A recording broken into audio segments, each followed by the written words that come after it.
Hello, my confined space. It's the Lotus Eater here with Lotus Reads, your posts and other things. I thought I would start off this series, if you will, with one of my all-time favorite posts ever made on my confined space.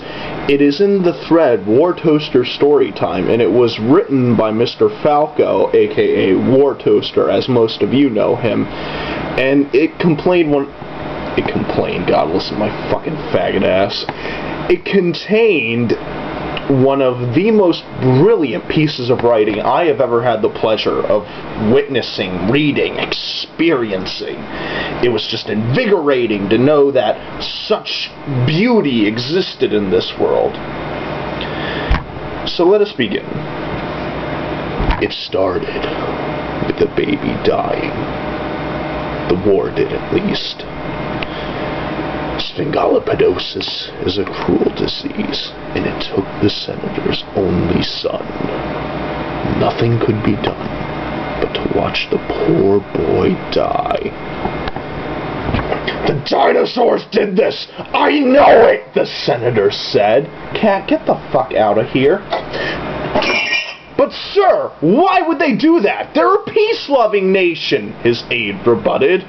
"You don't understand. This was just their plan. After all that time, now we must kill them all." "But sir, that's highly irrational. I mean, really, come on. They're grateful to us for unextincting them." But the senator would not be swayed. Not by commonplace speech, in all caps, with no punctuation anyway. The message went out later that day. "This is to all dinosaurs. You will be transported to Deimos and live there. Earth is no longer for you. Sorry, LOL. The dinosaurs were enraged, but they went away anyways. They left the council of ambassadors behind and began their trip to Deimos. "That'll teach them for being reptiles, LOL. Mr. Senator, this is shut your face! Get me my subway!" "This is bullshit, guys! Why are we being exported to Deimos?" "I don't know, LOL. No, seriously, guys, this is discrimination. Deimos is a labor camp. This is slavery." "What? You didn't know that everyone knows that they turned Mars and its moons into a textile factory? The entire planet is one big robot now." "Well, shit, this sucks." Titular Stalinchev Putin-Chini was a simple man, born and raised on a space farm on the asteroid belt, the farthest end of the habitable zone. He grew space potatoes and didn't talk like them city folk. He wasn't fancy enough to use all caps and no punctuation, which I assure you, this story is loaded with all caps and punctuation. Anyways, back to the story. He was a man with a dream. Titular, Tojo for short. He read about some guy named Tojo a while back in some propaganda. "Tojo is a pretty cool guy. He bombs harbors and doesn't afraid of anything," and liked it. He heard about the slave movement to Deimos and was against it in every way. He started rounding up his friends and neighbors in a rally against Earth Senate. His trusty dog, Wolf, whom he was sure was not what he seemed, came along for the ride. The rally was a failure. The Senate laughed in their faces all, "What the fuck, you fags!" And their case fell upon deaf ears. So they went to Mars. They built an army. They built ships. They built guns. And they built a union. The leader of the Union forces was Tojo, of course, and his appointed generals was James List, Ragtag McTagrag, Hans Mackenzie, and Sideburns O'Malley. The Senate was too busy dicking everyone around to have any serious army, so when the Union attacked, it was a surprisingly even match. The battleship... Fuck, I lost my place. Oh well, do-over. The battle shifted pace when half the ships were destroyed. Many crash-landed on Luna, or the moon, as you and I know it. Deciding the part of the story where the land battle is. The Senate guns shot fucking vipers out of them. Deadly poisonous, but really inaccurate. The Union could only find paintball and airsoft guns, but they had an advantage. They shot cancer! Deadly painful and accurate. The only drawback was the slow rate of death. Fortunately, the more the Senate army was shot, the faster they'd go down. The battlefield was alive with the sounds of cancer hitting skin, vipers biting calves.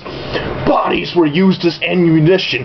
Fucking bodies! And morale was low among both sides. Yet the Union sang songs of hope, like Glory, Glory, Hallelujah. The Senate sang songs of Daft Punk.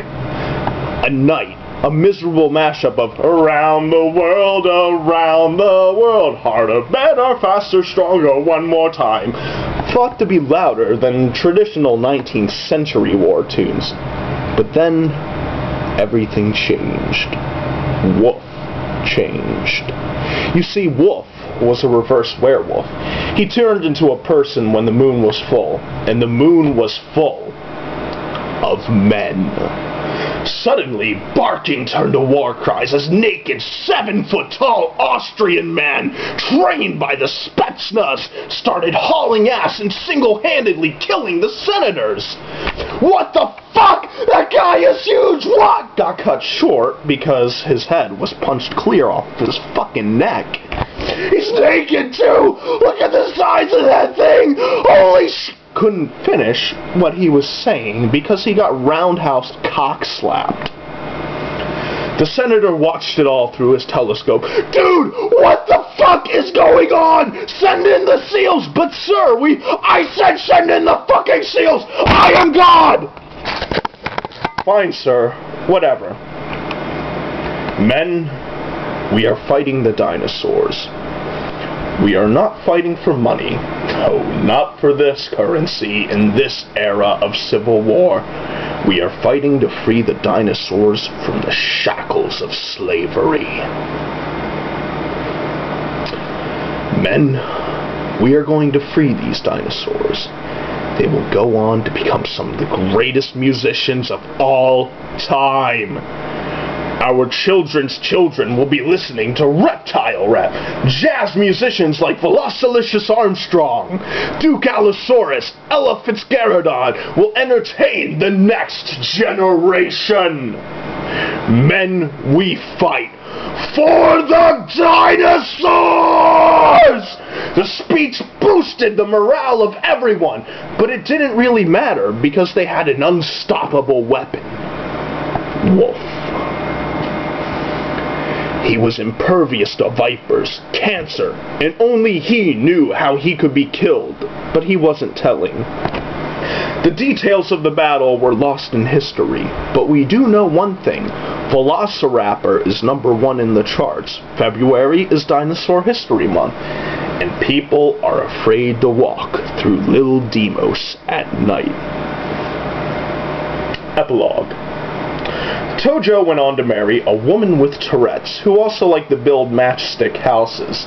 The senator realized that his baby died because of a genetic disease propagated by one defective gene in each partner, and thus killed his wife and himself.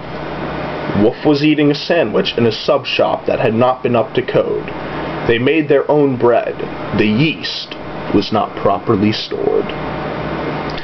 And ladies and gentlemen, that is the conclusion of today's edition of Lotus Reads Your Posts and Other Things. I'll be lighting my signature cigarette, and I will bid all of you beautiful people good night.